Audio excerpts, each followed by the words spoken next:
Hello everyone and welcome to Wowhead Weekly number 295. Today, just like last week, we have some cinematics to check out. This time we have two of them, a bit shorter but still interesting to discuss, so we'll get right into that. We also have some interesting, what can I call it? Can't call it announcements. We have an announcement of announcements Bio. of announcements.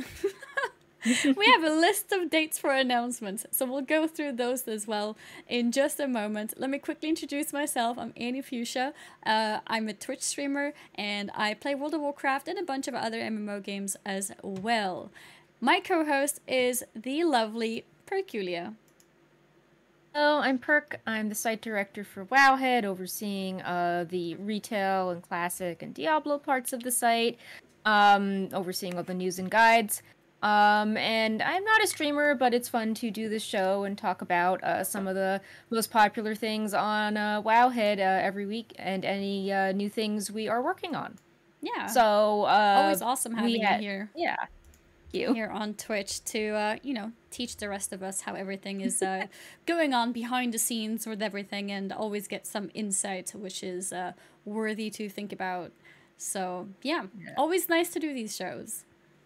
Yeah, so we have cinematics like last week, but then we also have this like reveal of an expansion coming up, which actually ties in with the cinematic that ends on a cliffhanger. So we thought that at first we would discuss the cinematics, which we know a lot of people have spicy takes on, and then we can discuss the expansion announcement as some details from the cinematics might hint at where we are going next. And we have two instead of one. That was a surprise. Yeah, true. So we have the pre-raid or pre-boss cinematic, and then we have the post-boss cinematic. Yeah. Mm-hmm. So, should we just jump into them, or do we want why don't we jump into them and show the intro one first, and then we can discuss that, and then a little while later do the ending one. I think it sounds like a good plan.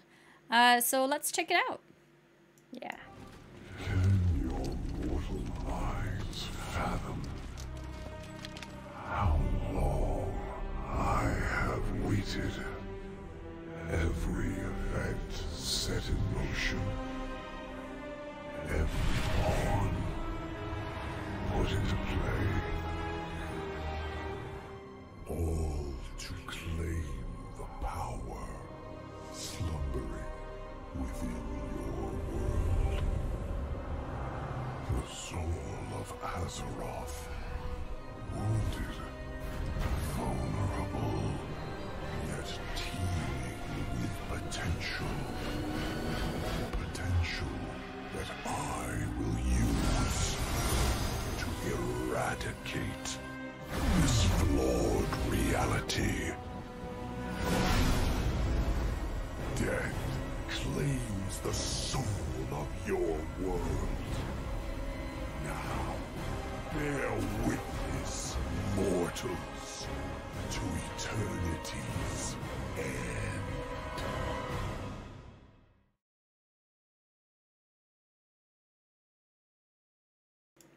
There, unmuted us.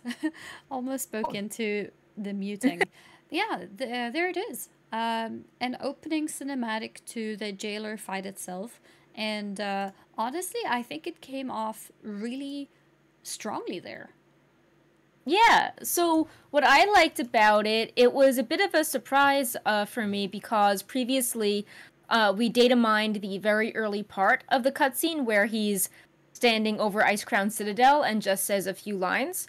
So it was kind of a twist to see the camera then go to Icecrown Citadel and what followed. I thought that was pretty interesting. And I also like when you see like old zones with like new graphics in a cinematic, like the Forge of Souls reveal. I thought was that looked really neat. And I like the reveal when the camera finally went underground for a change. Like we'd been ignoring this all along, and it was nice to see Forge of Souls get more context than just, oh, this is, a dungeon people have forgotten about. So I thought that was interesting. Yeah, I completely agree with that. I think visually it was a really cool thing that the camera is kind of like, going down and below and everything. And at first I was just like, whoa, what is this, underground place? And I was like, wait, hang on, I recognize this. Oh, it's the Forge of Souls. It's really nicely put together and you can see the effects of it. We saw this dungeon many, many years ago. And now there's these effects of the, that what can I call it? The energy being sucked out. Yeah, I think the Azurite energy. The Azurite energy, yeah. Yeah. Like seeing the Azurite energy being sucked out like that, it almost makes me feel like we should have had this dungeon redone for Shadowlands even. Maybe we could have gone in there and done something. But yeah, visually and also slight nostalgia with seeing Forge of Souls, but in a new place, in a new context, was actually really cool. I think it was a nice build up. Yeah. Yeah, going along with that, I think that we started the expansion with that really strong Ice Crown cinematic, and we didn't really do much in Ice Crown besides that pre-patch quest. So it makes me wonder, I mean, I know they're going to say officially that this was always planned in 3 arcs, and that this was like the final chapter of all final chapters with Eternity's End, but it does make me wonder if there was maybe going to be some Ice Crown content that ended up cut, because might have been maybe even with the dungeon Forge of Souls.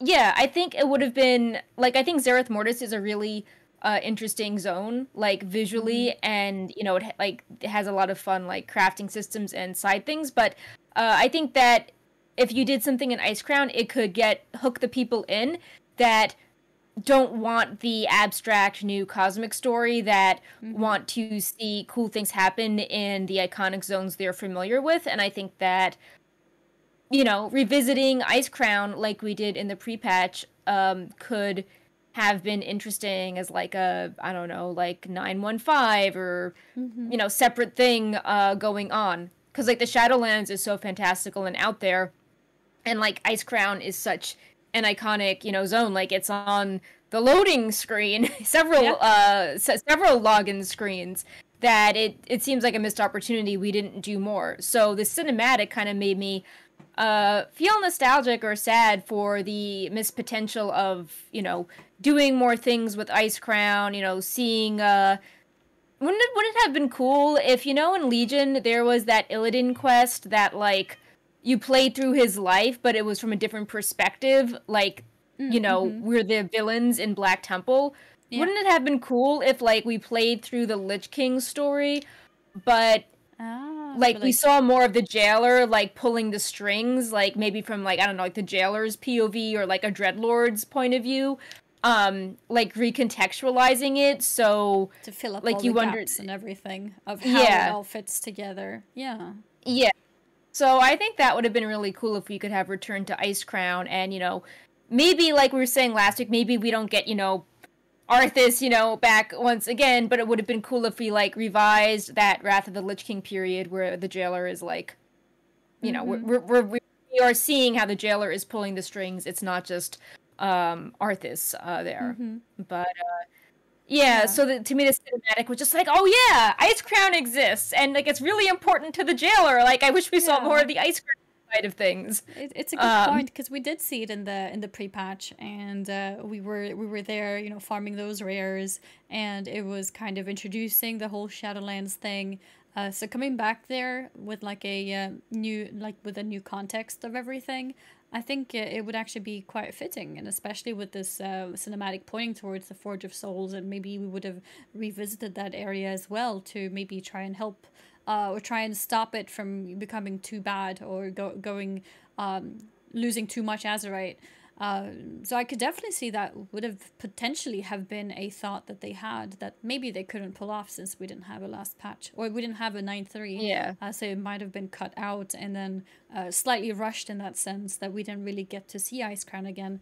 And especially since the Ice Crown with the skybox and everything looking so amazing, it's it is a bit sad that we didn't get to go back there and experience the iconic place, but with a new, updated, really cool look. Yeah. You know what was also interesting? That, speaking of Ice Crown, that sort of my chain reaction was, Ice Crown! Oh, you know who was an Ice Crown? Kalia Menethil was an Ice Crown. Gee, wouldn't she have been another good person to have I haven't around seen her in a while as with well. Arthas's soul, you know, cinematic, like from last week. Like, wouldn't she have also had thoughts on that whole process? And you should have seen her reactions. But yeah, just you know, just thinking about how that intro quest had like so many characters, and you had to get like the, you know, form the portal and, you know, kill the various rares, and one dropped the mount and one had the bag. And yeah, it just seems like we just suddenly hard pivoted away from Ice Crown, and yeah, it does kind of feel like missed potential. And also curious, as you know, we don't really see much that's going on in Azeroth for the course of Shadowlands, and then when you see Forge of Souls, you're like, oh, like, yeah, oh yeah, Azeroth, like, how's that doing? Yeah, exactly. But yeah, I Like, do think that hopefully the Forge of Souls takes care of itself, you know, because we weren't there, you know. yeah. I do have to say that, like, I think when the Forge of Souls was originally built, like, the concept of Azerite didn't exist, but I No. think that because this was not really in the public spotlight, and, like, visually it ties in with Torghast and Shadowlands, that it does kind of make sense. Like, I don't know if it's like a retcon or just adding extra lore, but I think that this fits better than some of the other changes. I agree. Like visually, it fits pretty well. And you know, if Ice Crown is the Veil and that's been built up, it's like, okay, well, it makes sense that the thing underground is also, you know, tied to this. Yeah, it also does nicely fit together for sure. Yeah.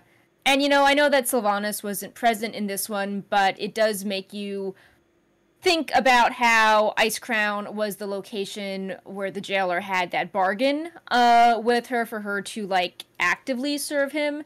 So, you know, you have to wonder if, like, this is, like, some sort of special area that, you know, it has a lot of extra meaning if he was able, you know, because the veil was waning, he was able to have more of an influence and like manipulate her in this area. But yeah, Forge of Souls. You know, we obviously see him turn the power of Azeroth into a conduit. She is wounded and vulnerable after the events of Battle for Azeroth, which then ties it kind of in with Sargeras at the end of Legion. You know, was he it goes two ways. Like, was he trying to completely destroy Azeroth so the jailer couldn't get to her, or was he acting under the jailer's orders to you know, wound her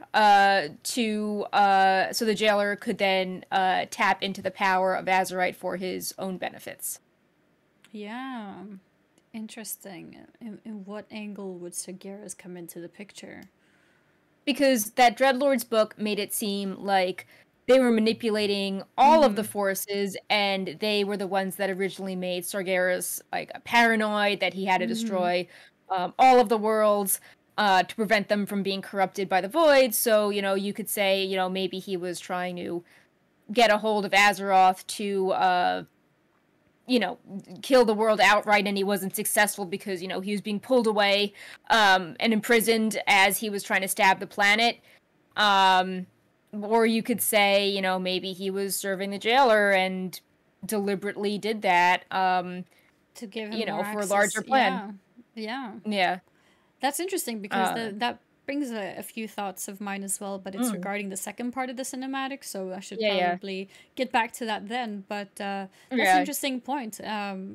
Azeroth being wounded, and if that means that she became more susceptible to this, and the Forge of Souls looks like, you know, it's constantly flowing the Azerite out. So does that mean in the entire time that we've been in Shadowlands, it's just been, you know, sucking it out the whole time? Does that mean when we now go back to Azeroth that it's going to be weaker than when we left it? It's going to be, because we haven't really seen what kind of implications that's going to make on Azeroth as well. Yeah, and it definitely is used as a big force. Like in those promotional pictures of the jailer, you see that big Azerite beam behind him. He explicitly uses Azerite-themed abilities, and there are even items that reference the Heart of Azeroth, like the World Killer Iris. So it's very clear that he's trying to use Azeroth to manipulate, to like channel and get this extra, power boost. Um, but yeah, I thought that, I know the Jailer is not a great three-dimensional villain, but I thought that this was interesting, and I would have liked to have seen more Ice Crown sooner and more stuff like this sooner, examining like the tension between the Shadowlands and our planet. Yeah. I think overall it was a great intro cinematic for the fight. Gave a little bit of background, reminded us of Ice Crown, gave us a sneak peek of Forge of Souls in today's context instead of what we've seen, 10 years ago plus. And so I think it was nice overall. And then it builds up and shows the Jailer there, standing there with his weapon appearing out of nowhere, and then he grabs it. Visually as well, I think it looked nice. It felt good. I mean, like, the login screen is that shattered sky, so, like we were saying last week with the cinematics, how the Anduin ones seemed to land better because visually it, really grabbed you in. I think that this one looked very nice as well, with that sort of iconic login screen, and then the Forge of Souls, like the camera work. The full colors, Yeah. I mean, like, yeah, you can say, oh, it's interesting when the characters, talk and say things, but the visuals it's an important part of the cinematics as well, because, absolutely. if you don't have visuals, why not make this a quest instead of a fancy cinematic? Exactly. Yeah, I think visuals are very effective. So, for example, the moment of the camera panning downwards to the point where you go underneath and see the Forge of Souls, like that transition itself as well, gives a lot of context and looks cool and introduces the whole thing very nicely. Like, the visuals do carry a lot. Yeah, so we can talk about it more later, but just also going underground kind of reminds me of, like, how the old gods had, like, a presence with Saronite in Ice Crown, and how the old gods, like, had things also underground, and it kind of reminds me of the Titans as well. So you have to wonder if this gigantic beam of Azerite is going to be attracting other cosmic forces, or other, other people being like, ooh, a beam, I'm going to take this energy for myself and awaken some other things besides the Jailer's power. Yeah. But yeah, do you want to say anything about the first one, or should we move on to the more controversial one, shall we say? I think it's a good time to jump into the second one now. So the second cinematic is played after the Jailer is defeated, and they have around the same length, I think. We'll just watch it now together in case you guys haven't seen it, or if you need a little bit of a recap. Let's just jump into it. Yep.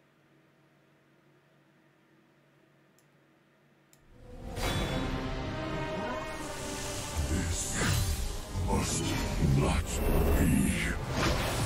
You have betrayed your duty as Arbiter, and shall be bound forevermore. Your madness has threatened the cycle of life and death entire. You could have sought another way, brother. Imagine what we could have accomplished together. Why, Zovar? What drove you to this end? You preserve that which is doomed. A cosmos divided will not survive. What is to come?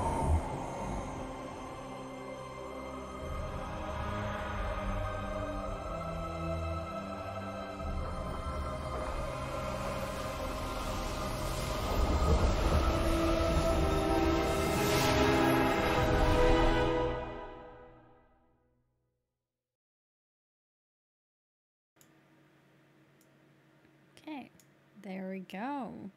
think it might have actually been a little bit shorter. I'm not sure though. Yeah. But yeah, there it is. There it is. So, yeah.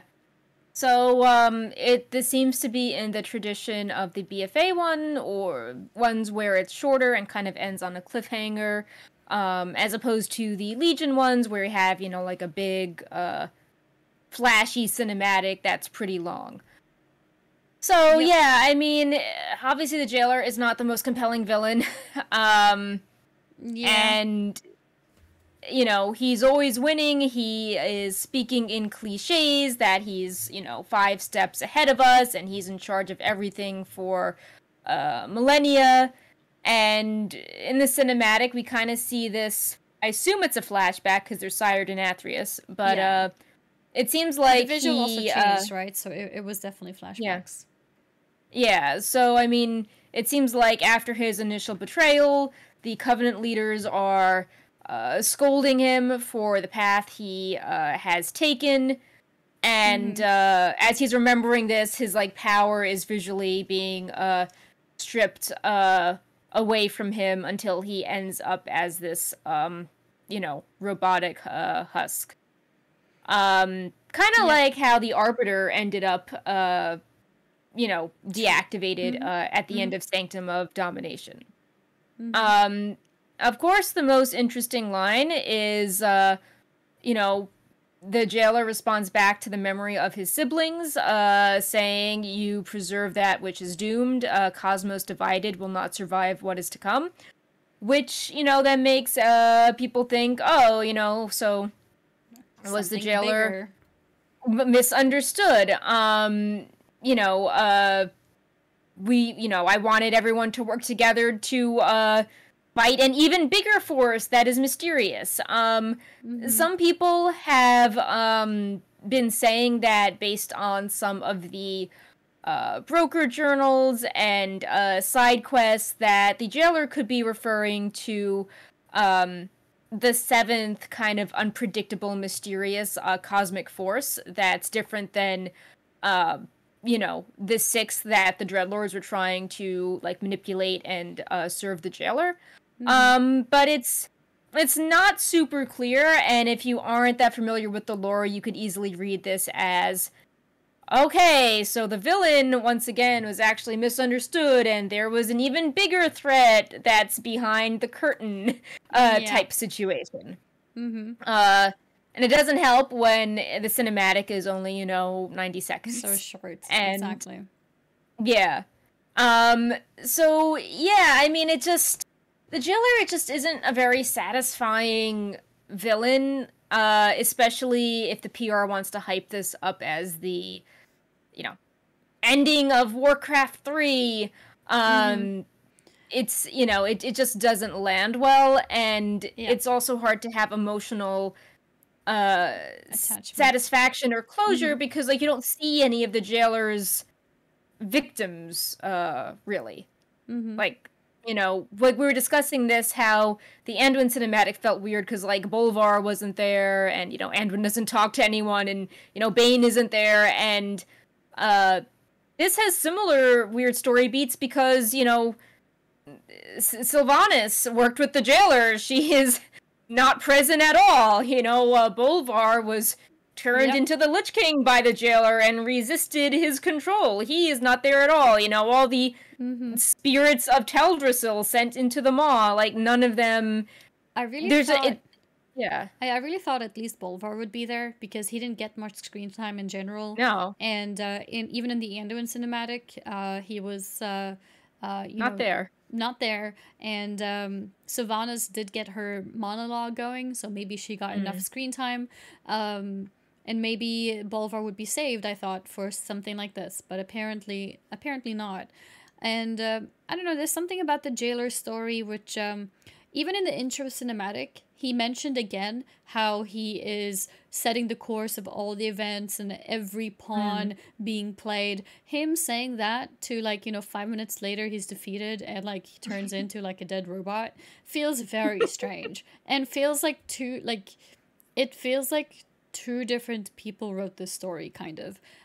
Because why build it up to be so powerful and so, you know, 5-dimensional chess to then like, oh, never mind, like defeated. And I think also Jailer as an isolated story, as the, you know, the person in Shadowlands, I think would have been fine as a story. But I think a lot of what has kind of made the Jailer feel bad for a lot of people is because of what you said with the PR and even this intro cinematic that portrays him to be something a lot bigger than what it seems. And especially with the comments about him being behind things since, you know, since Warcraft 3. I think that's the part that makes people disappointed, because it makes you feel like it's this grand thing. So you're expecting something really shocking and surprising, and you expect the 5D chess, right? And I think that's the part that makes it so difficult, and they didn't need to do that. I think if they had just left him as an isolated villain in Shadowlands, that would have felt a lot better. Like Denathrius has not been built up to be something extraordinary, right? He was more interesting. Like, He's I more mean, not that interesting. yeah. Yeah, like I wouldn't have wanted them to like give Daenerys like the Denathrius like the bland villain treatment, but like he had like charisma, and he had his like story saw with the people there, you know, in Revendreth as well. With the prince guy, and like, you know, he had his own stories, and the Jailer could have also had his own stories in the Shadowlands. But I think what ruined him a little bit was giving him such big story on your shoulders from so long ago, and then to kind of just, you know, diminish there. Yeah, and it's this like it hurts the story on both ends, because you have the Jailer taking up story time, and his story is like very big and bland, and then on the other hand, people are like, oh, you know, what happened to Sourfang? Like, what happened to Varian? Like, I wanted more, you know, Garrosh just died. Like, I want more character cameos. And in, like, the few seconds we have with the old characters, people really, like, relate to them. But we don't really get a lot of that. Instead, we just have to, like, be told, like, the Jailer is important, and there is this mystery cosmic force. So, yeah, like, I think that if the Jailer, if he was just, like, in charge of, like, the bad realm, and he was, like, the chaotic one trying to mess things up, and maybe if the story focused on Denathrius instead, like, gradually revealing the Dreadlord's plan, I think that could have been more interesting. Or put the Jailer on a similar scale as Denathrius would also work out fine if they were, you know, from a similar villain perspective, rather than this, you know, big mind behind everything since the old Warcraft.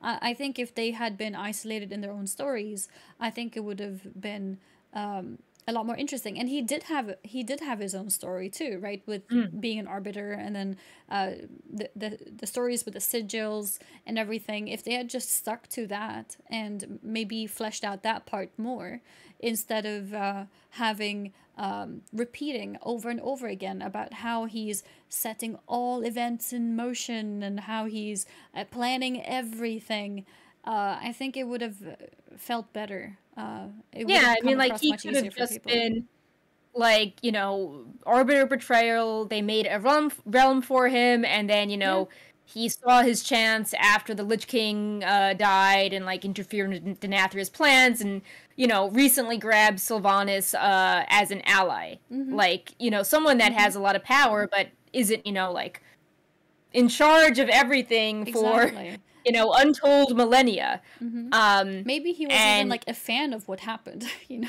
He's a fan of the Lich King, okay? And he wants to like recreate it, you know. I think that would have gone off much better than him like actually being the mastermind behind it before as well. I think that would have come off much better. And if there's this seventh, I mean, if we're going to believe the interpretations that the Jailer is, you know, using questionable means, but he's trying to unite all the cosmic, known cosmic forces against this evil, mysterious, seventh force, like, it goes back to show, not tell. You know, like, that's a principle in a lot of, like, movies and scripts. Like, you know, we hear a lot that the Jailer masterminds stuff, but, like, we don't see him doing that. And likewise, if you read some books and side quests, you learn that there's this seventh chaotic fractal force, but you don't see any visual indicators of this in the end cinematic. Like, you don't understand how this is, like, a weird threat in the background. There aren't any visuals or anything that highlights something sinister. Like, there's no cutting to Azeroth to show, like, this weird seventh force, like, you know, I don't know, like a evil cloud in Silithus or Icecrown. It's just the jailer monologuing to these visions of the Covenant leaders. Mm-hmm. Exactly. Yeah, And, like, the cinematic was a bit of that.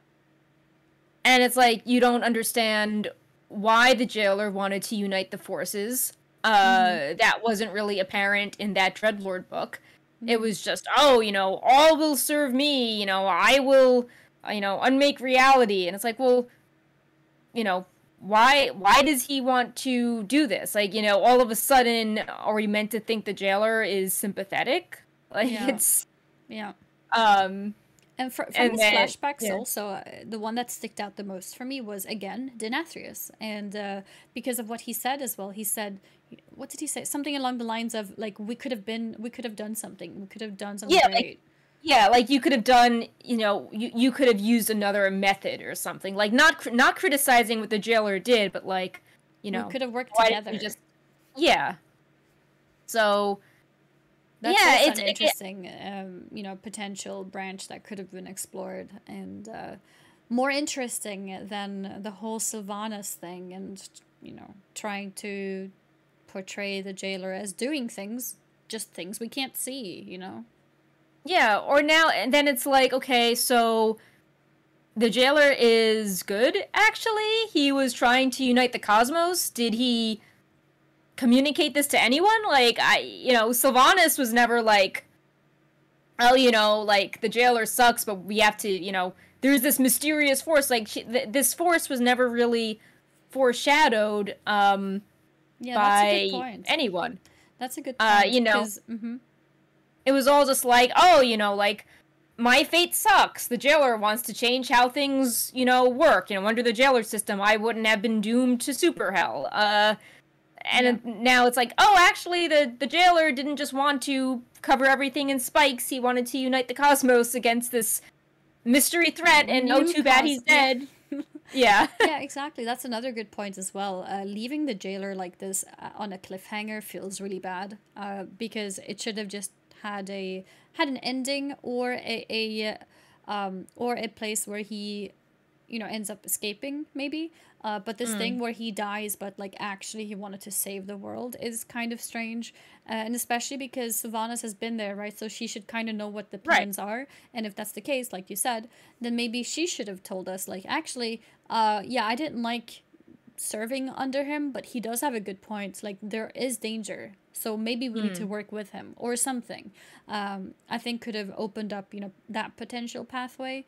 But instead it became a sort of random cliffhanger, which doesn't feel very good.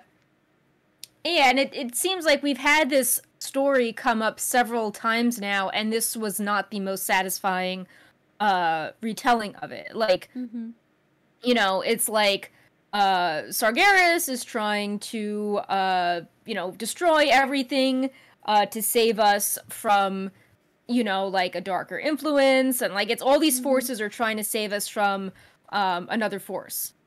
And yeah, just going back to Sargeras, like, he, you know, with the books and the build-up, it's like, oh, you know, he was a Titan, and then he tried to destroy all the planets so they wouldn't, you know, be corrupted by dark forces, and then, you know, he ended up going too far down this path of pure destruction, and he was a villain, but trying to, you know, act for in his mind, he was doing the right thing. And, you know, or you could say with BFA, oh, you know, the old gods had whispers, and in their own way, they were trying to, like, warn us about, you know, threats from other regions, you know, the warnings as well, you know, about who to trust and who not to trust. So, the idea that there's this big mystery force and they're evil, but they're trying to actually help. It's been done before, but it just doesn't resonate as much here. Mm-hmm. Because Also- the jailer has just been built up in Shadowlands, not like, Yeah, exactly. ages and ages of lore. Mm-hmm. He popped up out of nowhere and is apparently behind everything. You know Yeah. the comment they made about how the story of Warcraft is supposed to have an ending. Was that now or was that into the next expansion? This was the ending. This is meant to Eternity's be the End, ending.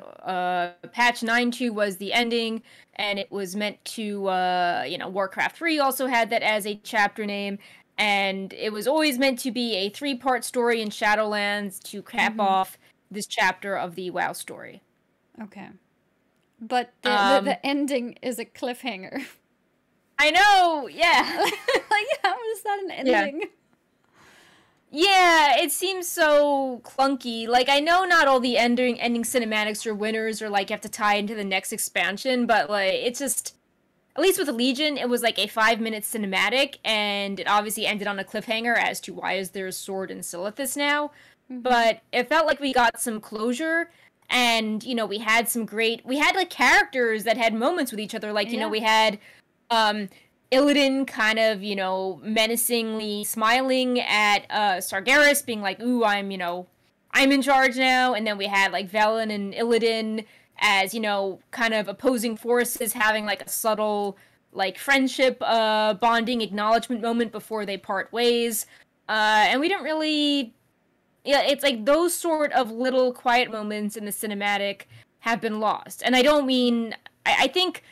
Sylvanas monologuing at Arthas doesn't count, but I think that when you have little interactions with cool visuals behind it, and there's multiple characters, that's interesting, like, and when having a hug with Jaina, or, saying a few words to Bolvar, or acknowledging Bane, like, the ensemble cast feeling is, I think, what is missing. And that sort of goes back to the jailer, like, why don't we see Sylvanas' reaction to when the jailer says, oh, there's this cosmic force I was uniting against? Like, maybe we should see this surprised look on her face, or this sense of regret, like, oh, you're horrible, but I agree with you. This, that's why I wanted to pair up with you. Like, why don't we see her reactions? Why don't we see Bolvar, being like, you made me what I am, or we just don't see any of these characters reacting to the jailer. And that feels bad. And that's something I think that the Legion ending cinematic did pretty decently, that we don't have as much now. Yeah, you're right. I mean, we did have the flashbacks of the what's it called? The Winter Queen and the Covenant leaders. Covenant leaders. Yeah, thank you. We did have the flashback with the Covenant leaders, but we didn't have any kind of reaction from any of the our leaders, like Bolvar and maybe even Uther wanted to say something, or like anyone. And like with the Sylvanas monologue, the part where she talked about how she hated Arthas and hunted him, that part was cool, like those couple lines there. But then after that, it felt empty and prolonged and too much. It's like, okay, someone else take the microphone and say something now.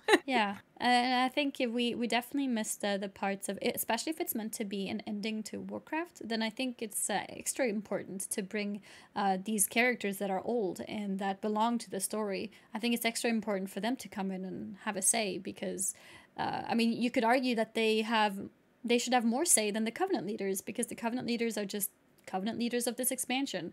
If it's meant to be an ending, then the old characters should have more priority to have some screen time there. Yeah, and I think that, WoW's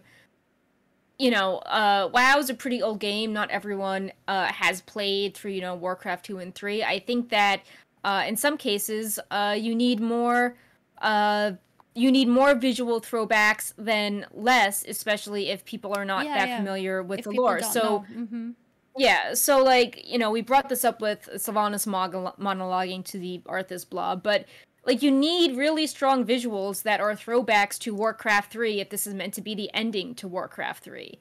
Like, you know, if the night elf wisps were, like, you know, attacking you know, Archimonde, you know, as a swarm, like, you need, like, why weren't the wisps doing something here for the Jailer's End? Or, you know, why wasn't there some visual of, like, Arthas and Sylvanas from Warcraft 3, but now the tables are turned and he's, like, super weakened and she is, more at peace? Or, you know, Bolvar in some pose that's reminiscent of the Lich King from Warcraft 3. Like, I think that if you need this to be an ending to a very dramatic chapter in Warcraft's history, because, like, Warcraft 3 was, like, super messy, like, all these threads, all these epic things happening, like, you need to have those, like, over-the-top superhero visuals, like, you know, Sargeras stabbing a sword in a planet, like, you need that level of drama Like, in bring these everything ending back in. cinematics. Yeah.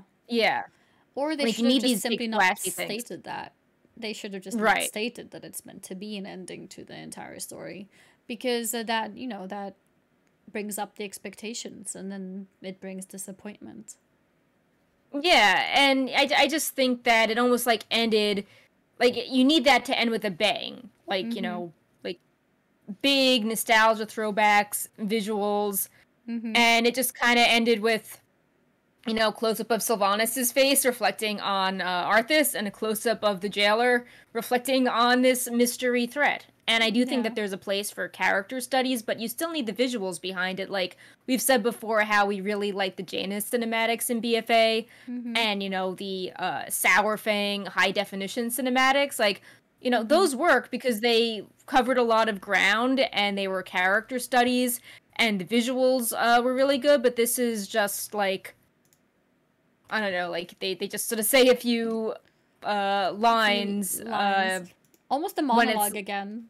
So Yeah. we have the Sylvanas monologue and now we have the Jailer monologue. Kind of. I mean, he's kind of talking to the Primus, but yeah. Yeah, and, like, I mean, just thinking, like, how visually cool things would look, like, you know, Bolvar is, like, visually the opposite of the Jailer. Like, the Jailer is all, you know, like, blue tones, and the Bolvar is, like, you know, Lava Man. Like, they look Yeah. polar opposites, and I think if they were confronting each other in some form, it would actually have give looked Bolvar amazing. something to do, and it would look really cool. Like, he's the guy on the Shadowlands box art. Like, if someone were to pick things up, if they're like, oh, what happened to that guy? It's like, nothing really. You know? Yeah, it's a disappointment, honestly, because there's so much potential there. He does look so cool. Part of the reason why I think the previous cinematic from last week was really good, the first part of it, before the Sylvanas part, was the visuals. Anduin with first, you know, being sort of controlled, so he's, you know, bluish, white, grayish, and then he kind of gets his color back when he gets touched by his dad, and just, you know, like, looking up at the two beside him with these colors Yeah, and the and Arthas everything. music. The music, you know, all of that was very effective, and it felt really good to see that. So it's a shame, really, when they don't always make use of those visuals, which they could have easily done with something like Bolvar. It would be very effective visual to put in as an ending cinematic as well. Yeah. I also think that we will discuss the expansion teaser very soon, but, like, I feel like they were trying to shy away from exciting visual moments because they want to hide something for April 19th. Like, going back to Legion, you know, we saw Argus get defeated, and then we saw, you know, we had Argus was defeated, and then Sargeras stabbed Azeroth, and then Velen and Illidan had, like, a goodbye moment. And I feel like in the Shadowlands way of looking at things, we would only have, like, that first minute of watching Argus die. Like, we wouldn't even have the planet. Like, that's kind of what's happening here. Yeah. Like, you know, yeah, like, I mean, I don't know how to, quote, fix it, but I feel that the Jailer cinematic could have been shocking if the Jailer is, like, you know, there's this unknown force that's big, and then the camera pulled back to show that in the aftermath of the Azurite beam or in the sword in Silithus that something weird was happening on Azeroth. Mm-hmm. Like, the equivalent of the planet sword. getting stabbed. Yeah. Like, Something like the big. jailer turns into a robot, he's dead, he can't say anything more, and then the camera goes back to the Forge of Souls and we see that some, really creepy stuff is starting to happen. And, we watch this magic spread, and that still would have been a cliffhanger, but it would have had this moment of like, oh shit, like this is really bad. But right now there just aren't like stakes. Like, the jailer just keeps proclaiming things. We know he's good at manipulating characters, and it's like, okay, the jailer is saying things as he's dying, sure, but there's just no there's just no sense of urgency or danger really about this mystery unseen threat. And maybe they are saving it for April 19th, but it doesn't make for a compelling cinematic. Maybe again, it shouldn't even have been to do with the jailer at all. Maybe he shouldn't have said that. Maybe he shouldn't have hinted anything. Maybe that should have just been the ending of him, and then it turns into a shot of Azeroth and something weird that happens. Something that could be comparable to the sword. Something massive happens suddenly, and maybe the jailer dying is what caused it, for example. But it doesn't have to be the jailer. Maybe the jailer, just lean that the jailer is like a super cliched baddie. He's insulting us as he dies. Yeah, he doesn't care about saving the world. Yeah. He's just, an asshole, and then it's like, oh, and in the process of dying and harnessing Azurite, you have left this massive, magical environmental disaster behind where, now the Forge of Souls is overflowing with, weird fractal energy or something. Like, just have him be unrepentingly bad. Just have him, do Don't nothing. say anything right? about 5D chess. Like, you did not try to do something complicated that we don't understand. You just died, and then like something crazy happens on Azeroth as a result of you dying. Just get Bolvar to punch the jailer dies, and then you go back to the Forge of Souls, but the Forge of Souls is now like glowing bright gold and a bunch of colors because of this weird energy that's been unleashed with Azeroth being tampered with. Maybe with the Shadowlands closing in the sky, suddenly something explodes, right? Like if the also, Azeroth how is are we keep meant to pumping get up. back? Yeah, and are we stuck in the Shadowlands now? We can't go back anymore? Oops, we forgot the opening. I think they could have definitely done something there without having to give Jailer like a cliffhanger lines that gives him more implications. I don't think it was needed. Yeah, so like if I were to be thinking of it, I would think that like the first third could be like the jailer just, seeing the Covenant leaders dying. Then there could be like Sylvanas, Bolvar, some others reflecting, as a group. And then for the last third, it would be pull back to Azeroth. We see the Veil, healing. Maybe we see like some shock expressions on characters that stayed behind in Azeroth looking up at the sky. And then, maybe it goes down again and we see that there's some not great shit happening in Forge of Souls. Like, having an actual 5-minute cinematic that can cover jailer death, important characters reacting to the death, and then seeing that Azeroth is kind of a mess.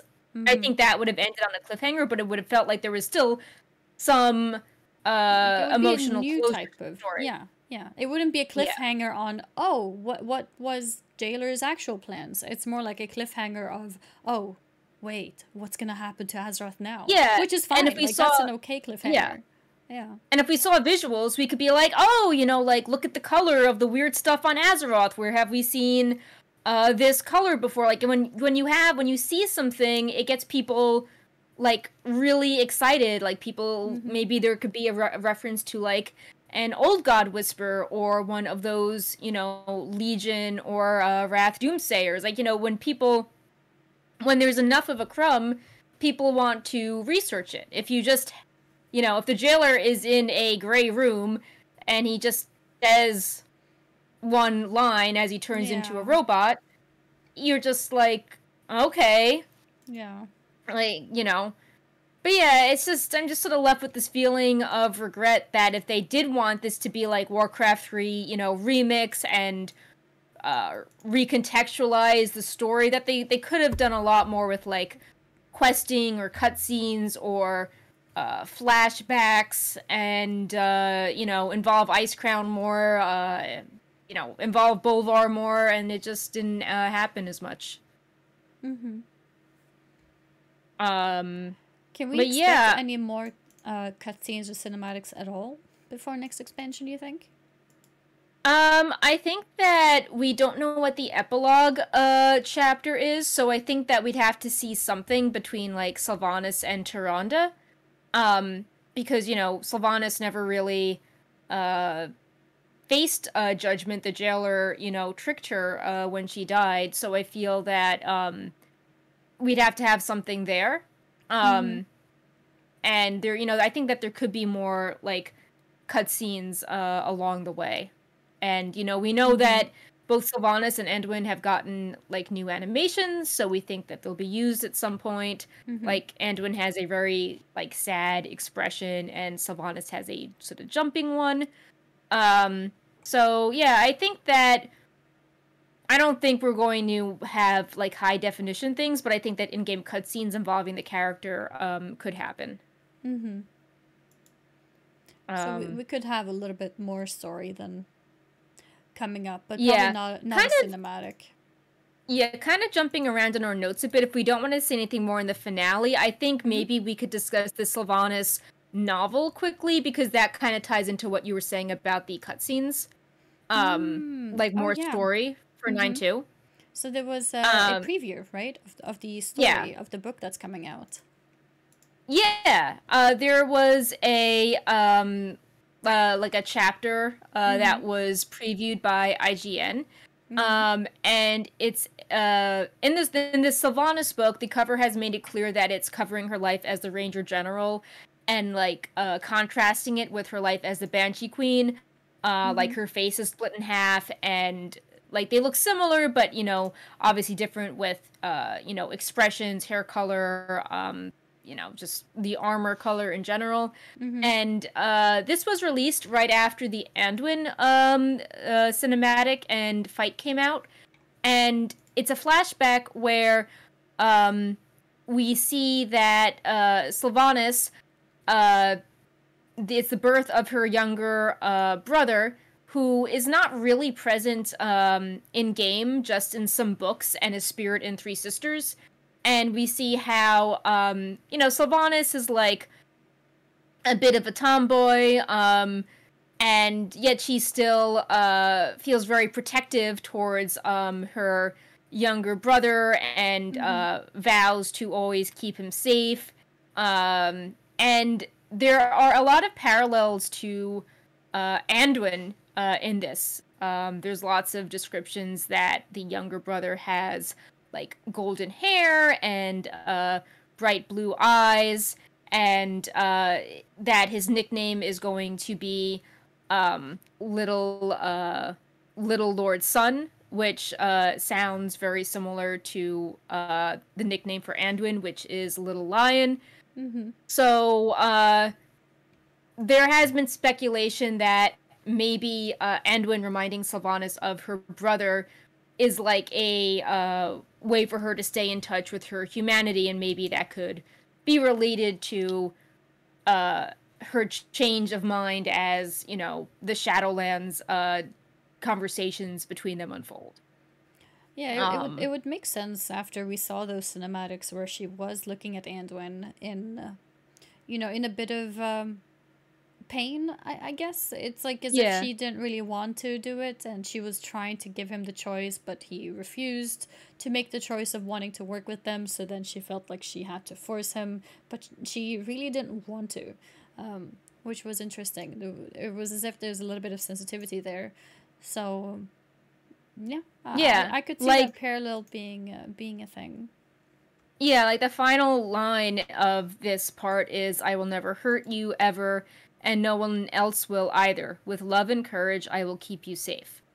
So, I could see how maybe they're trying to like transpose some of that into, you know, Sylvanas firing the arrow at the jailer, or, you know, behind the scenes stuff with her and Anduin, about like wanting to protect him, or, yeah, I mean, we don't know, we haven't seen her younger brother in game, but he was killed alongside more of her family, I think, in an attack. I think it was an attack by orcs.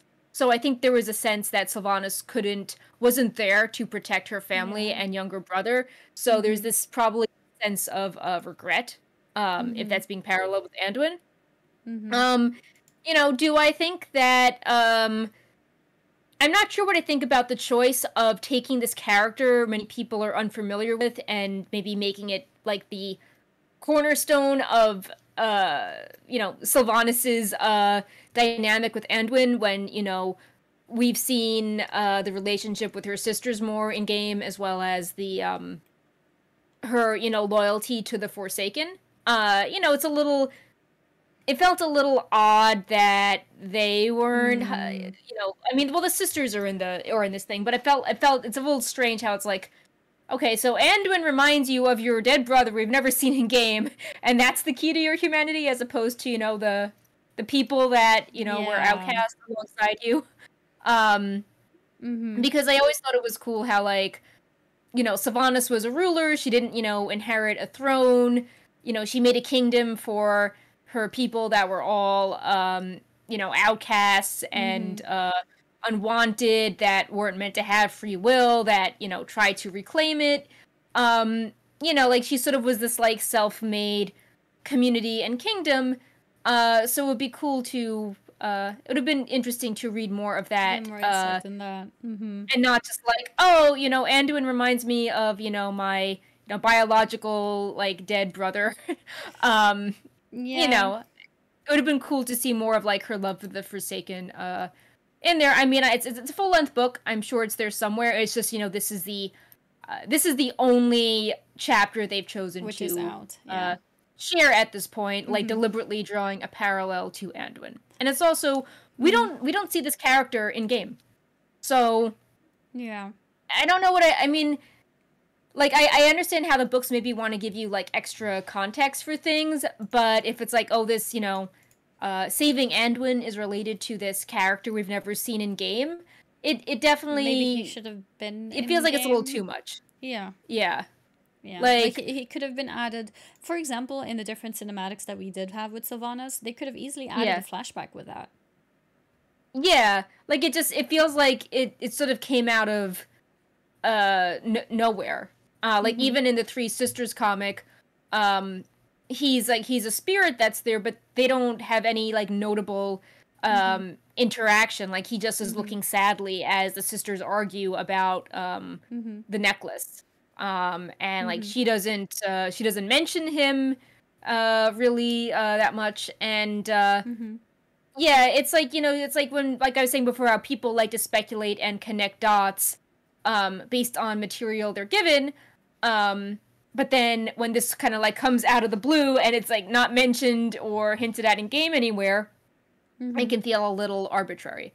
And that's not a reflection on the author or the book. It's just, if you're trying to tell a story that is centered on a video game, it's just tricky if you have like a very important character that only exists in a book that's not in the video game. Yeah, no, I agree completely. Yeah. I think they should have at least put him into one of the cinematics, one of the many Sylvanas cinematics that we've had so far, with some kind of flashback. I think would have made sense to put somewhere at least. And I guess, like you said, it might not be the entire point of the whole book. It might just be a small chapter, and they decided to bring this out because it was at the same time as Anduin coming out as part of the raid. So they just wanted more things that are relevant to what is going on in the game right now, which is Anduin. So they thought the parallel would be interesting. But yeah, I do The hope one that thing, there's yeah. yeah. The go one thing ahead. I will note is that I can't find this on the artist art station, but I've seen it floating around Wowpedia and Twitter, is that at one point the cover artist apparently shared alternate covers for the book, and the other one, which they didn't go with, had Sylvanas in the center and like the brother over one shoulder and Anduin over another shoulder. Really? Okay. So to me, if that was like the number 2 choice, Then there's gonna be a lot that of focus.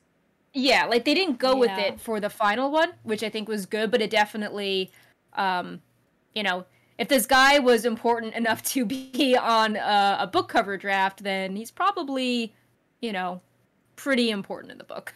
Yeah. No, that's true. That's I didn't realize about the second cover option. Yeah, that Yeah. definitely does mean that he probably has a big part in the book, and Yeah. that we'll read a lot about him, which would have been nicer to put in the game as well. Then. Yeah, like, you know, even with the reunion, it's like, oh, you know, like 7 points where it's like, will we see Sylvanas again? Has she changed? It's not like, oh, if only her brother was here. Like, he's just not Yeah. conveniently mentioned at all. Even in the cinematics where she was trying to talk to Anduin, when we were starting to see a little bit of humanity in her, or a little bit of, maybe not humanity, but a little bit of emotion, Yeah. I guess, in those moments when she was talking to him, trying to convince him, maybe there could have been flashback to, like, you know, Yeah, her brother as even a the baby. humanity we get, like, it was more like we can't. It seemed like she was leading up to, like, you know, her love for Nathanos. Like, you know, we can't choose who we dramatic pause, and it's you know, it was either about she was mad she was destined to hell, or she was you know, concerned about Nathanos. And, you know, even in those short stories, it was, you know, Verisa trying to rescue Sylvanas from the jailer, and, like, Sylvanas maybe going to Ardenweald. Like, there just weren't any hints about this, you know, brother being important. So, but yeah, that's, like, more a meta criticism. Like, I mean, I'm sure the book will, you know, it could be a very good book, you know, with flashbacks contrasting her present day to her childhood. It's just, you know, in the and I know when you write a book for a video game, you have, like, very little control over what goes in it. Oh yeah, it has nothing to do with the writers themselves. Like, Yeah, the like, writers are you know, given guidelines of what to write about.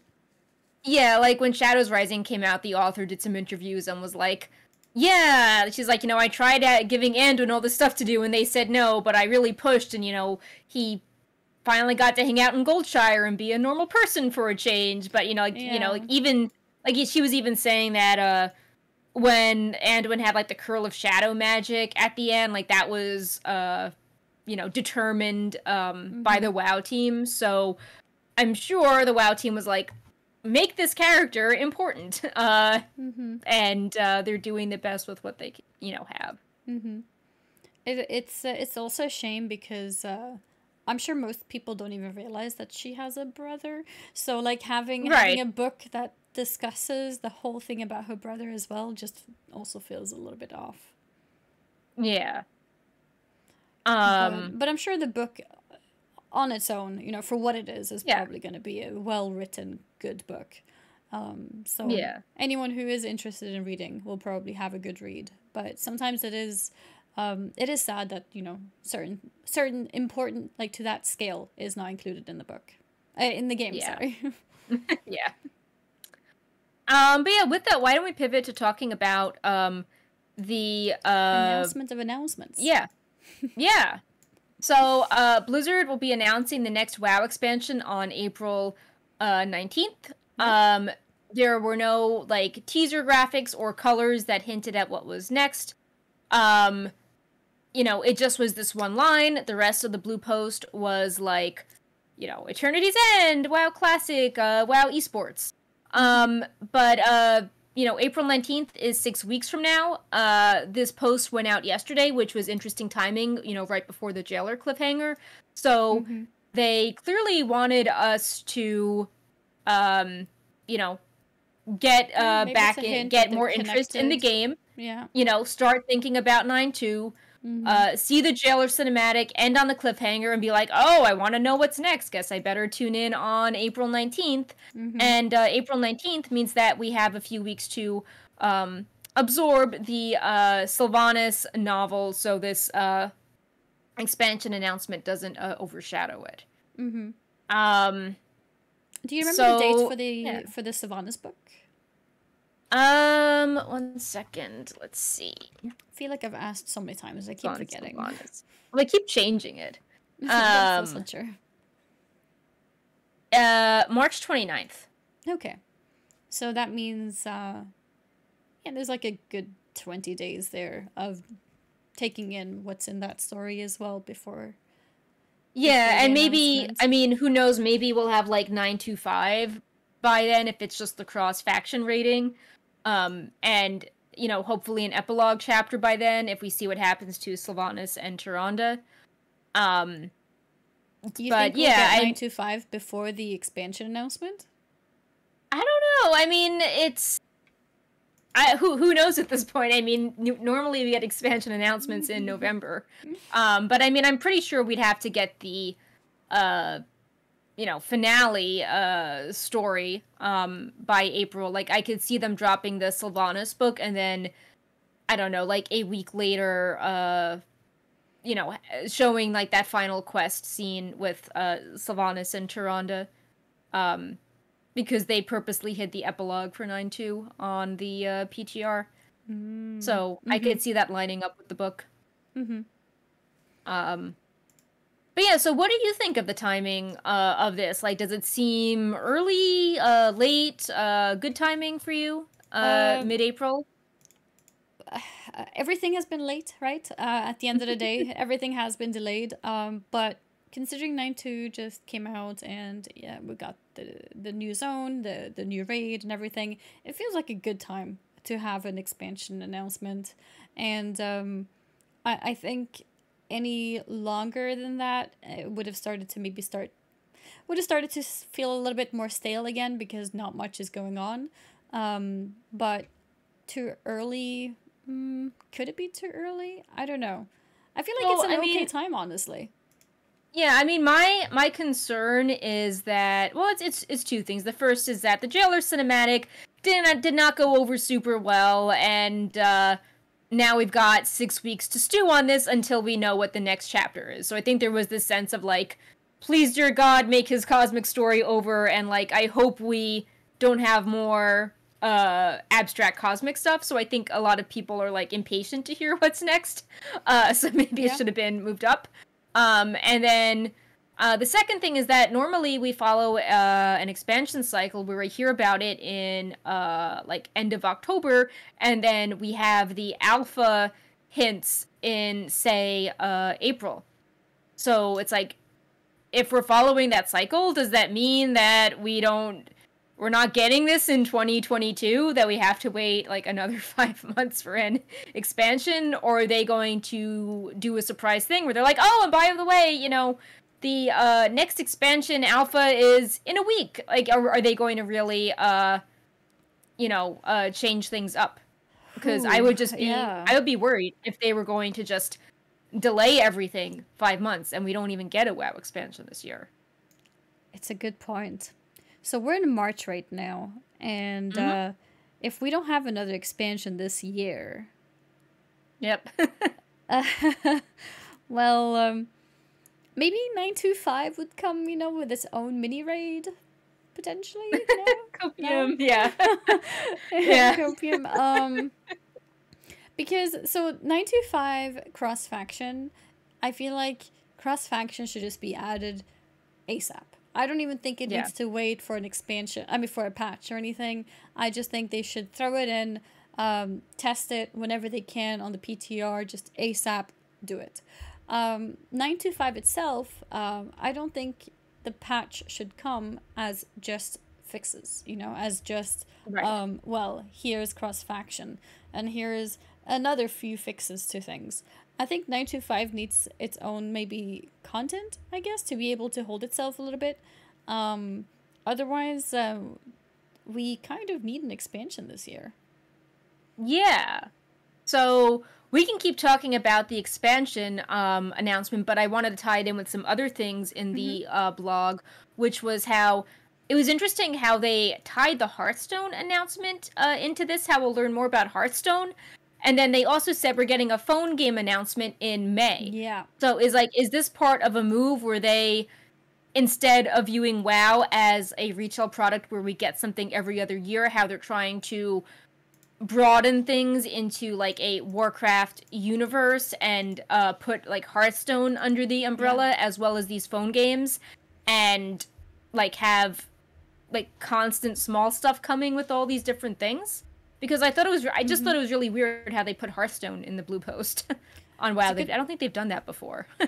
It's a good point. I think it's definitely an attempt at putting the Warcraft games together as a... it also makes it feel like there's more things going on in a way. And we also had the Hearthstone collab promotion thing where you play Hearthstone, you get something in WoW as well. So maybe we'll see more of those type of things to connect them as well. But I am really curious about this mobile game because Diablo Immortal has been worked on for years now. I think it was first announced in 2018, 19, and it's been so long and it's still not out. So this game has to be a lot smaller, I'm assuming. And how much can hyping up a small game do? I don't know, I'm kind of worried about it, honestly. Like, I do think Diablo Immortal would be a good, fleshed out, good mobile game. But I'm not sure about this Warcraft game. Yeah, like, to me, I'm like, okay, are they going to drop this phone game ASAP as like a, oh, we don't have an expansion, but like, you know, go play this instead for... Yeah, that's what I'm worried about, because then it feels like maybe they're rushing a game that's not very good to just fill the time. And I think that would be a shame because we have seen how much they've worked on the Diablo Immortal, which will probably be a really good game. And then in contrast, I think you would feel bad. Yeah. So, I'm just really curious about the scheduling of everything. Because I know Hearthstone always has like their routine schedule, and like you mentioned, we've seen the Diablo phone game take a really long time. So is this WoW phone game going to be smaller, or is it also going to be not coming out for a few years? And then it's like, well, where is the expansion? Like, you know, has Blizzard also tried to learn from the Shadowlands delays and the bloat and the complex systems? Are they like rethinking their approach to things as well, and you know, getting things into testing ASAP, or doing more of a staggered launch where like not everything is front loaded? You know, you have to you're, you know, pretty curious about all that. Like, you know, my guess is that we're gonna, you know, with Legion at Gamescom, we got that, like, transition cinematic explaining how Gul'dan, like, stole Illidan's body, trying to link the two very different expansions. My guess is we're gonna see what the jailer is finally worried about, and then they're gonna talk about the expansion, but it's still like, okay, you know, when is it coming out? Like, will we even get a release date at this point? Do you think we're getting a release date? I don't know. I don't think we are. Like, if this is what happens when you don't have BlizzCon or BlizzConline and they try to stagger everything out, then I'm like, that's how I feel. Yeah, because we're getting the expansion reveal April, and we're getting something in March. Was that the Hearthstone stuff? Yeah, we're getting Hearthstone. So maybe like if Hearthstone, March is Hearthstone. Yeah, then April is the expansion reveal, and then May is the mobile game reveal, and then June potentially we'll get an expansion date. Yeah. They also didn't tease anything with WoW Classic, but of course everyone is like, oh, you know, Wrath is probably coming soon. Oh, yeah, that's true as well. Yeah, Wrath can also fit in there somewhere. So, Wrath for June. And then expansion dates July. How long before an expansion do we normally get a date?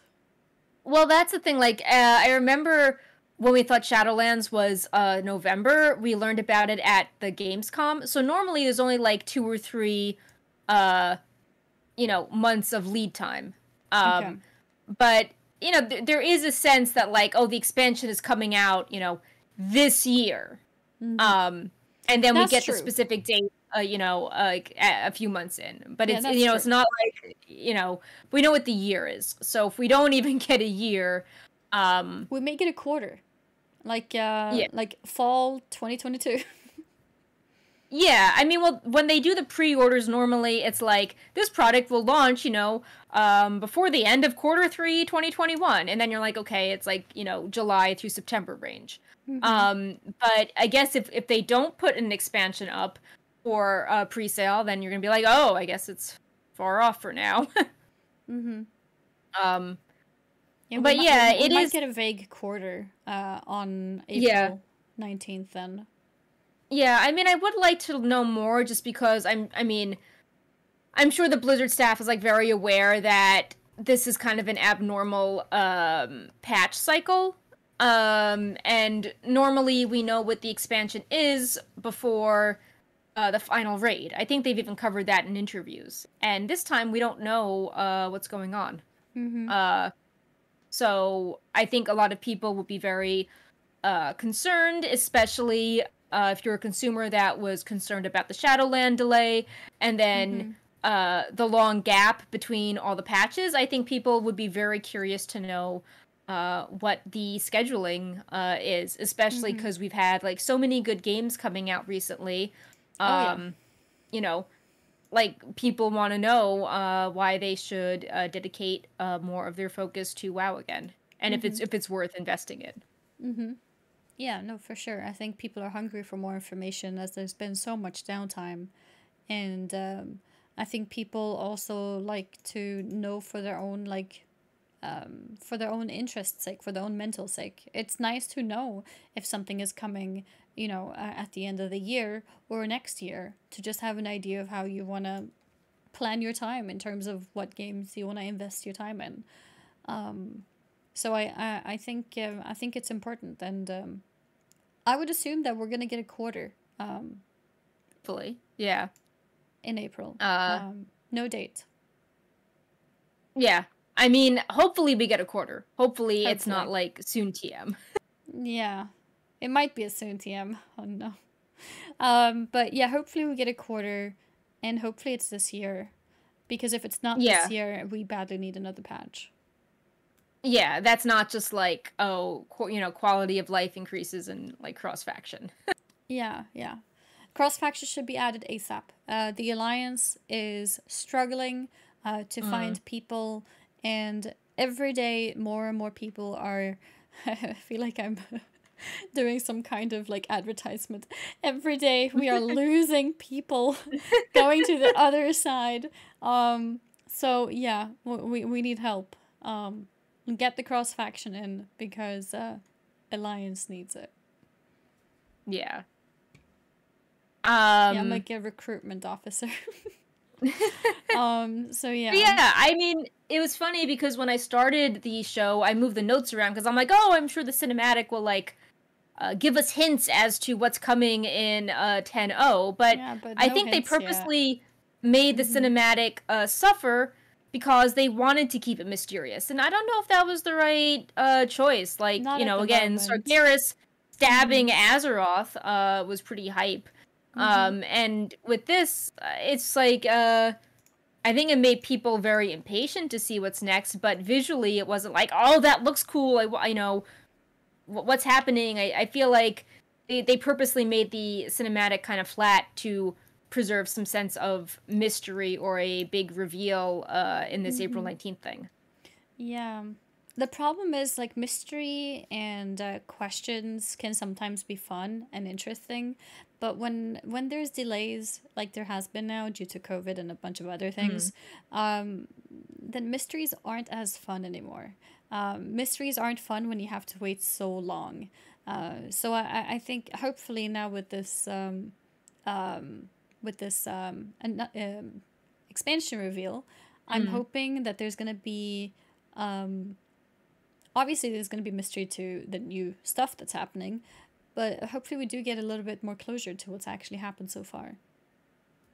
Yeah, like, I think, again, the Jailer's final cinematic needed, like, more of an exclamation point on things, and just give us, like, a little teaser of what things look like, you know, like, what the threat is. But yeah, just right now, And not like it's a like secret villain behind, you know, yeah. yet another mastermind. It's like they purposely held off doing anything interesting visually because they didn't want to give anything away as to what comes next. But then it's like, well, people are going to have this big thing built up in their heads that it's going to be, like, so different and off the wall, and, like, it can't live up to expectations. Like, so I just think that giving people interesting visuals is a good way to keep cinematics hype and get people excited for what's next, instead of telling them, like, ooh, a big threat's coming, because it's like, yeah, no kidding, it's a new expansion, there must always be a threat. Yeah, and like that's why we have cinematics, right? For cool visuals. Yeah. Because if we didn't need the cool visuals, it would just be a cutscene or a quest that explains it. So, yeah. I think having cinematics with cool visuals is a big plus. Yeah, so that about wraps up our notes. There's obviously a ton of stuff to do in game this week. You know, the Race to World First is starting. Although it seems like Discord being down maybe delayed some coordination of some groups, but we saw Heroic Jailer cleared today. Race to World First is starting in NA and in EU pretty soon. The you can now get your rank 7 legendary optional reagent. There's more questing to do. The LFR wing is open. So there's more stuff that you can do in game this week as well, both playing and also PvP, watching. Everything is active. Yep. Yep, and the Race to World First is ongoing right now for NA already, so you can tune into some of the NA streamers if you want to watch that stuff live, and if you want to watch some of the EU people, they should be live tomorrow, early tomorrow, probably. Yeah, it'll be interesting to see how it unfolds, because, like, so many... I feel like a lot of guilds that were picked up by organizations are now able to, they have very deep pockets to do things like, we mentioned before, incentives to have, tier pieces and other rare pieces traded, progressively more elaborate streams, interesting setups. So I'm curious to see how that will all turn out if the gap widens between the groups that have organizations and those that are more up and coming, and of course if the NA versus EU time difference will be an impact this time, or how will some fights being untested, how will that affect the race, or is paying 10 million gold per item, like, did that actually pay off? So there's been a lot of gold thrown around. A lot of gold. Yeah. So, yeah, it definitely seems like a lot of groups are trying to make waves and do bigger things than before. So, obviously I'd like things to succeed, especially because, like, there are a lot of other games to play. And, if WoW groups are trying to make more of an effort to have something be, like, entertaining, and over the top, you want to see that do well. So, I hope that all the guilds that have been, increasing their efforts and, production coverage, I hope that goes well for them. And, it should be fun to watch and see what people are doing after this show. And hopefully the race, doesn't last too long to burn people out, but, long enough so the casters have actual, interesting stats and things to discuss. Indeed, and it's going to be exciting. I hope to there's see a the Mythic new Jailer fights. phase. I hope so too. I Yeah. really hope so too. I know a lot of people. Go ahead. Yeah, I saw people being, what's the word, disappointed at how fast he went down, kind of. So I do hope Yeah. that he has a mythic phase. Yeah, I mean, to it's kind of spice things funny up. because, like, Anduin was, like, mega overtuned, and Yeah. the suspense, like, we were waiting for him to die so long last week. And it's kind of funny because since we started the show an hour ago, we had more Anduin nerfs posted, and this is not the Oh. first time we've had Anduin nerfs in the last week. Oh, we have a cat, speaking of Oh, lions. Brightpaw coming in. Yeah. Come here. Oh my god. Brightpaw, what are you doing?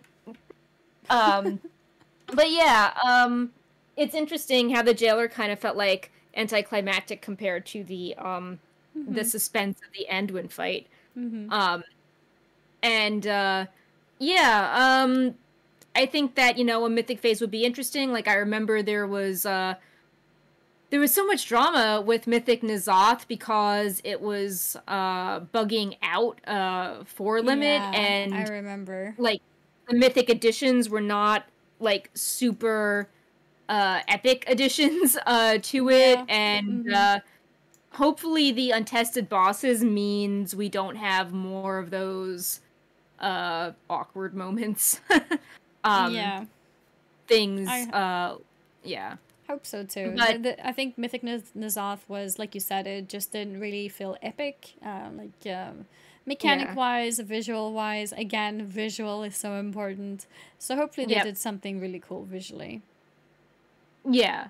And you know, I'm sure that I know that there have been like additional like mythic versions of spells data mined or things that only happen on mythic difficulty, but I hope that there is, you know, an additional secret phase. And I do think, I mean, I think we said it before, like if the bosses are kept a secret, I'm fine with that as long as they're not buggy, and I'm also fine with keeping the story secret as well. Like, I wish they applied some of this raid secrecy policy to the 9-2 story. So, Yeah. you know, like, you know, so we wouldn't know 90% of what happened, because the story this week is actually pretty interesting, leading up to how we get our legendary, you know, upgrade item. And I think that would have been cool if they kept it a secret. Was the jailer actually downed on heroic as well? I don't think so. Last Just I normal so heard far. before, I mean, it could have changed, but last I heard before the show started was that some groups decided to they did the other heroic bosses, but were pivoted to doing other stuff. So. Yeah, And we have that's going to be Brightpaw interesting to see in terms of bugginess as well, because that's been a huge topic. Like, the main reason why people have believed it's not possible to not test bosses beforehand is because of bugs. So if Blizzard managed to pull off this without, you know, more bugs than usual, then maybe it's a great thing to continue doing, because I think having some mystery in the boss fights and story is a great thing to have. To make it more exciting. I mean, it also makes launches. the NA versus EU debate further muddies it, because then it's like, oh, you know, NA has the time advantage, but then it's like NA is really beta testing for EU at this point testing, if you know they can't. They get the buggy fight. They cannot proceed on the boss. Yeah. So. Yeah, and then it's like, oh, you know, in addition, if NA has bugs, then EU has the advantage of seeing all the NA streams for the, you know, 3 mystery bosses on normal and heroic. So it definitely further complicates that whole time zone dynamic. And who knows, maybe the cross-faction change in mentality means that, I don't know, at some point they could be open to, I don't know, global release as well. I mean, we've also seen that Blizzard that has been a big topic. for a while they never made posts even acknowledging the race, and they have a blue post today highlighting a lot of the guilds. So and they've been are retweeting all the guilds as well. Oh yeah, I saw that. I thought that was new. Like, they've done a Yeah. blue post a few times, but the the retweeting is a big deal. So it seems that they want to support the world first race, which is interesting. Before they've kind of like, you know, been hands off it, not commented much in it, but now they're definitely hyping it up. Yeah, so so I mean, if they're like, you know, there's this cool Twitch event that benefits us, but we don't have to officially support it with marketing, but we can throw them a bone here and there, you know, maybe a global release would be interesting. I mean, they do it for Classic. I mean, obviously the Classic raids, you know, die in an hour, so it's very different, but I mean it is an interesting point that they've demonstrated they have done. And we have a cat that really cares about the race, who's moving all over the place. Yeah, I believe that's everything for today's notes.